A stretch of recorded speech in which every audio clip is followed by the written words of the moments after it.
क्यों जी ये करें जरा कोई आज के इलेक्शन के हवाले से अली भाई के जरा सारे ख्याल सुने।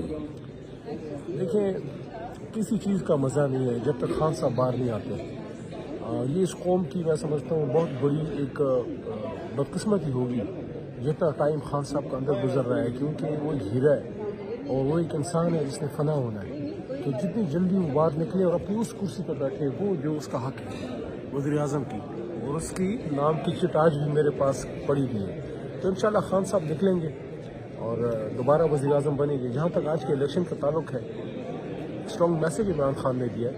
बावजूद नज़रियाती इख्तलाफ के, अशरफ साहब के साथ हमारा नज़रियाती इख्तलाफ रहा है माजी में, लेकिन एक स्ट्रॉन्ग मैसेज दिया है बलूचिस्तान को कि पंजाब बलूचिस्तान के साथ खड़ा है। बहुत स्ट्रॉन्ग मैसेज है। और इमरान खान जो मुल्क का सबसे बड़ा लीडर है, वो इस वक्त बलूच को पंजाबी से, सिंधी को, उर्दू स्पीकिंग से और पठान को इन सब से मिला रहा है।